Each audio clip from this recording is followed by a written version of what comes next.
L'odeur du charbon allumé envahit les jardins. Les grillins brillent. Les assiettes attendent déjà la viande. C'est le début de la saison des barbecues aux États-Unis. Mais cette fois, quelque chose a changé. Le prix de la viande bovine n'a pas seulement augmenté, il a explosé. En quelques jours, les chiffres sur les étiquettes ont bondi de 2 chiffres. Et en une seule semaine, le prix de la viande a doublé. Qui pousse le chariot dans l'allée réfrigérée du supermarché remarque l'addition avant de faire les comptes. La tradition est devenue un calcul. Et ce n'était pas seulement la viande. 5 autres aliments, tous essentiels sur la table américaine et provenant partiellement ou totalement du Brésil, ont commencé à augmenter à une vitesse incompatible avec la routine des acheteurs. Le déclencheur a un nom et un pourcentage. Un tarif de 50% sur les importations brésiliennes, justifié par le discours de protection de l'industrie nationale. En pratique, un changement qui a transformé Costco et Walmart en le reflet le plus net d'un budget sous pression dans des millions de foyers. Le premier indice se trouve dans le paquet que beaucoup de familles reconnaissent à par cœur. 4 livres de viande hachée maigre, Kirkland Signature, un vieil habitué du congélateur du Costco. Là où l'on lisait 16,99 $, le prix dépasse maintenant 24 $. Ce n'est pas un produit exotique, c'est le basique de la sauce bolognaise du mercredi, du hamburger du samedi. Le parcours de cette viande révèle pourquoi l'étiquette est devenue si lourde. Une partie de la matière première provient de fermes brésiliennes, traverse l'océan, entre par les ports américains, est transformée aux États-Unis et revient au consommateur avec le label habituel, mais avec une ligne nouvelle et discrète sur l'étiquette. Emballé dans le pays avec de la viande brésilienne, importée du Brésil. Avant c'était un détail, maintenant c'est un signe de prix. Ceux qui préfèrent la conserve à la barquette ne sont pas épargnés. Chez Walmart, 12 onces nommées de corned beef Libby's, produits liés au groupe brésilien JBS, ont laissé derrière elles les 4,25 $ pour flirter avec 6. Si l'idée était d'éviter la boucherie, l'étiquette ne le permet pas.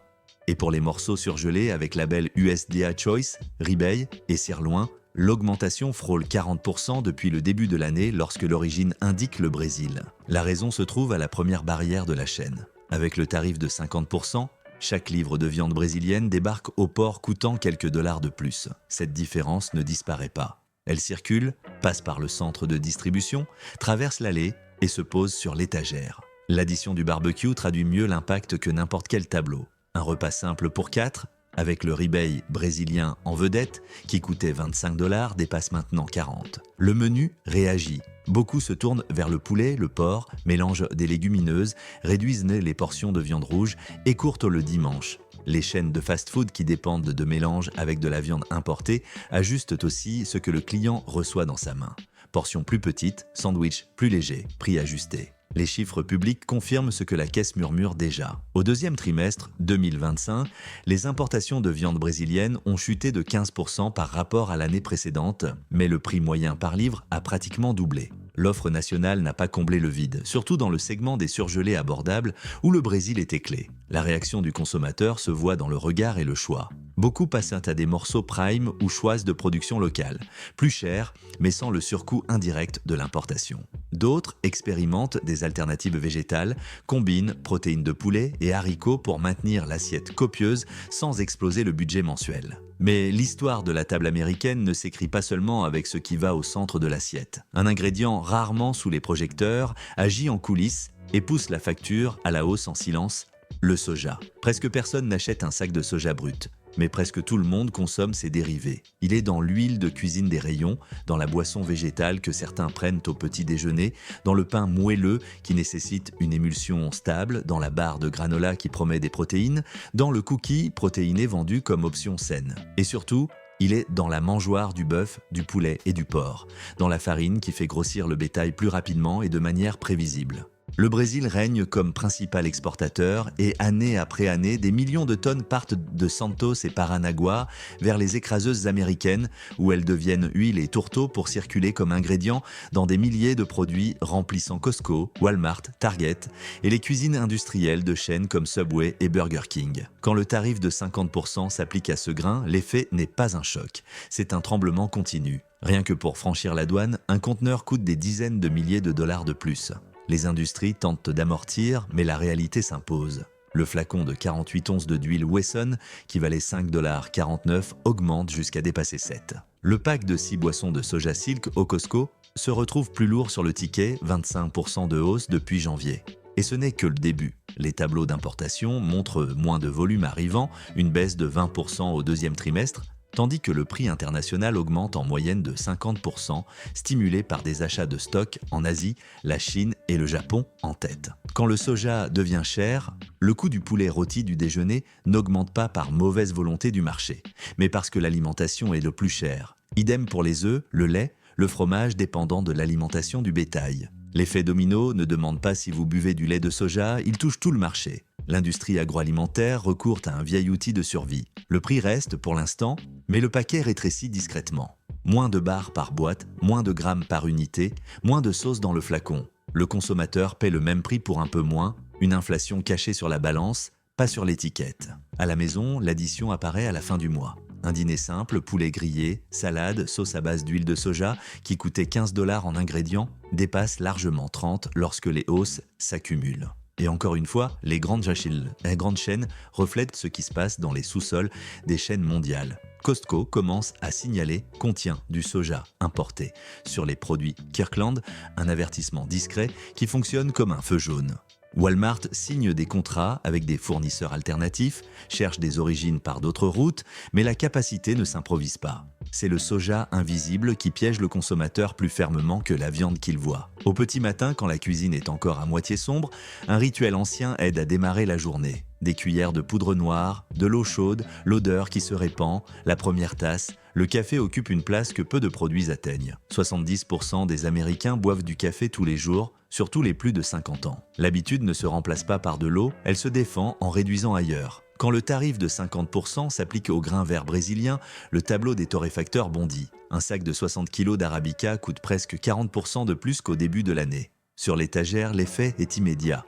La boîte de 48 onces de Folgers, qui se situait autour de 10,99 $ chez Walmart, dépasse maintenant 14. Le sac de 20 onces de Starbucks Pike Place au Costco se rapproche de 21 après des mois autour de 16.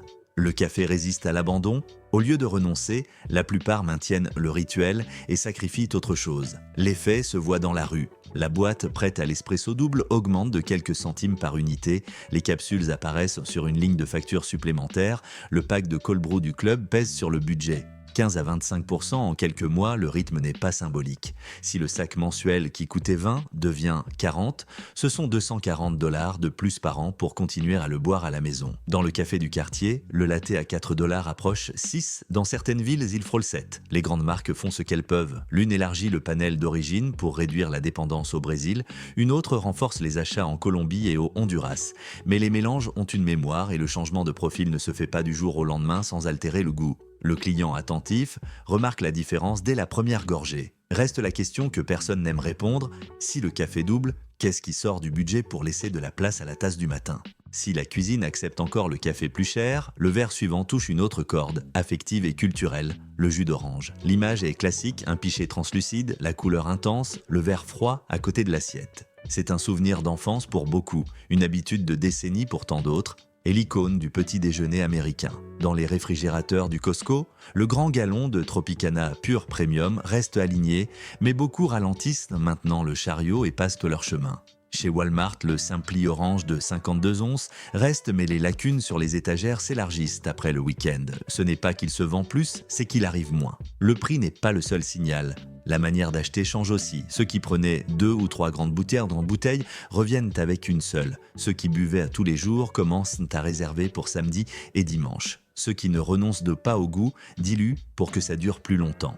Dans les restaurants et hôtels, les verres plus petits remplacent les anciens. Les menus du petit déjeuner perdent le jus inclus et le client doit le demander séparément. L'image du verre d'orange sur le menu est remplacée par une image neutre. Dans les marchés de producteurs, davantage de gens ramènent le fruit pour le presser chez eux, même si c'est du travail. Cela peut sembler un détail, mais cela change l'humeur dès le début de la journée. Le petit déjeuner classique, œufs, bacon, toast, jus d'orange, devient une carte postale du passé sur les tables qui compte chaque centime. Dans l'espace laissé par un verre en moins se glisse la sensation qu'un élément intime a été négocié avec le tableau de l'inflation. Il y a des ingrédients qui, s'ils disparaissent, peu de gens remarqueraient leur nom bien qu'ils apparaissent au goût. L'açaï en fait partie. Pour beaucoup de personnes de plus de 50 ans, c'est un aliment moderne du menu. Un bol coloré de café de la côte ouest, une étiquette de super aliment. Mais hors projecteur, ils s'invitent dans les bars de hardard de céréales aux fruits, dans les jus de fruits rouges vendus en masse, dans les yaourts avec une couche de fruits qui remplissent les caddies des grandes surfaces. Lorsque le prix de la purée ou de la poudre importée du Brésil augmente avec le nouveau tarif, personne n'affiche un avis indiquant augmentation à cause de l'açaï. Ce qui apparaît, ce sont les barres de granola qui coûtent quelques centimes de plus, le jus mixte qui augmente d'1$, le pack de yaourt qui ne bénéficie plus de promotion. Sans bruit, la quantité d'açaï dans certaines recettes diminue pour contenir les coûts. Le violet devient plus pâle, l'acidité perd de sa force, le consommateur achète le même nom mais goûte quelque chose de plus timide. C'est l'inflation cachée dans le goût. Beaucoup ne font pas le lien. Ils remarquent seulement lorsqu'ils comparent les tickets d'aujourd'hui avec ceux de quelques mois auparavant. Dans les grandes surfaces, on observe un échange silencieux. Plus de caddies remplis de produits au goût artificiel plutôt que naturel, une économie à court terme qui révèle combien un ingrédient presque invisible peut influencer le coût de toute l'étagère. Pour ceux, c'est RTQ qui se préoccupent du contrôle de ce qui entre dans leur cuisine. Grandit le sentiment inconfortable de perdre la main sur la liste des ingrédients. Aujourd'hui, c'est l'açaï, demain cela pourrait être un autre composant discret, et la note remonte sans préavis. Quand le sujet revient aux produits de frais, sur le comptoir réfrigéré où la glace brille sous la lumière, une autre tradition américaine se confronte au miroir, les fruits de mer. Le Brésil ne règne pas seul sur ce marché, mais il joue un rôle important dans l'approvisionnement en crevettes, tilapia, thon et certains crabes qui arrivent par Miami, Houston et Los Angeles, passent par les chambres froides, traversent les centres de distribution et finissent sur le comptoir que le consommateur connaît. Le tarif de 50% n'augmente pas seulement le premier maillon, il pèse sur chaque étape, du port au stockage, et se répercute comme toujours sur l'étiquette de prix que le client lit. 2 kilos de crevettes Kirkland passent de 14,99$ à plus de 20. 4 livres de tilapia Great Value coûtent presque 5$ de plus qu'il y a quelques mois. Même les boîtes de thon premium portant l'étiquette pêche sauvage augmentent petit à petit. Les fruits de mer ont deux vies, le quotidien, léger et rapide, et le repas d'exception, crabe royal, homard, célébration d'un moment particulier. Aujourd'hui, même le sauté de crevettes du mardi devient un dilemme budgétaire. Les cuisines professionnelles ne sont pas épargnées. Certaines chaînes réduisent les portions, d'autres changent d'espèce pour une alternative moins chère. Les chefs reconnaissent que modifier la recette change le goût, et les clients le remarquent. Loin du comptoir de la poissonnerie, l'industrie des produits transformés paie aussi la facture. Pizza congelée aux fruits de mer, salades en conserve, chowder en boîte. Quand un ingrédient brésilien coûte plus cher, tout le reste augmente. Beaucoup de familles qui n'achètent jamais de poisson frais paient finalement plus cher pour lui parce qu'il est caché dans le produit final. De l'autre côté du comptoir, la scène se répète dans les villes côtières et à l'intérieur des terres, une tradition qui se réduit. Le dîner de fruits de mer qui faisait la différence en milieu de semaine se réduit aux occasions rares. Et lorsque ces moments se font rares, le lien affectif avec ce plat s'estompe. La conversation qui a commencé autour du barbecue a traversé l'huile, la tasse de café, le verre de jus et la barre de céréales, aboutit à un rappel qui ne tient pas entièrement dans le caddie. La table américaine est attachée à des chaînes qui traversent les frontières. Ce qui se passe à des milliers de kilomètres de distance, dans une ferme de bétail au centre-ouest brésilien, dans un terminal à grains, sur la côte, dans un entrepôt de fruits de mer au nord-est, se retrouve quelques semaines plus tard sur l'étiquette d'un supermarché en Ohio ou sur le ticket d'une famille en Arizona. Au milieu de cette carte, il y a des gens de chair et de sang qui prennent des décisions difficiles. Une retraitée qui organise ses médicaments en début de mois et doit maintenant redessiner le petit déjeuner. Un couple avec 2 enfants qui divise les courses en 2 voyages, un propriétaire de petit restaurant qui ajuste les prix avec prudence, sachant que chaque chiffre supplémentaire pousse un client vers la concurrence ou vers la cuisine de sa maison, une école qui voit le budget du programme alimentaire des enfants se réduire et doit remplacer les œufs par une source de protéines moins chère, une banque alimentaire qui reçoit plus de familles et moins de dons le même mois. Costco et Walmart deviennent des scènes où ces dilemmes se jouent, pas comme des méchants, mais comme des vitrines d'un système qui montre ses fissures lorsque la politique étrangère tire sur le fil de l'économie intérieure. Le tarif de protection pousse les coûts à l'intérieur de la chaîne, désorganise des routes d'approvisionnement stabilisées depuis des années et augmente le prix de ce que le pays ne produit pas en quantité et au rythme exact dont il a besoin. Quand les enseignes affichent le prix, elles montrent plus qu'un chiffre. Elle révèle la tension entre les décisions prises à Washington et le café sur la table de celui qui se lève tôt. La nouvelle géographie des prix impose une négociation intime, peut-être la plus difficile, celle qui touche le plaisir quotidien, les souvenirs d'enfance, les dimanches en famille. De retour du marché, le sac pèse différemment. Moins de volume, plus de coûts, plus de calculs. La viande qui n'est plus garantie au barbecue, le soja qui fait monter le prix du poulet, le café qui coûte un sacrifice sur les loisirs, le jus d'orange qui revient seulement le week-end, l'açaï qui dilue le goût dans plusieurs marques, les fruits de mer qui passent au rayon du luxe. 6 aliments, 6 lignes de front de la même histoire. Ce n'est pas seulement de l'inflation, c'est un changement d'habitude, de routine, de goût, de contrôle sur son assiette. La question qui reste n'est pas combien cela coûtera demain, mais combien de votre repas reste sous votre contrôle. La réponse ne se trouve pas dans une promotion éclair, mais dans la compréhension que les chaînes mondiales sont fragiles lorsqu'elles sont secouées par des tarifs, que l'autosuffisance promise se heurte souvent à la réalité, qu'un pays entier mange ce que la logistique peut fournir. La facture est déjà payée par le maillon le plus sensible, le consommateur. La carte qui relie un pâturage au Brésil au caddie du Midwest américain est plus chère, plus courte, plus instable. Et chaque choix en rayon est une pièce de cet engrenage repositionné. Si cette vidéo vous a aidé à comprendre ce qui se passe avec vos courses mensuelles, aimez et abonnez-vous à la chaîne pour suivre nos prochaines enquêtes.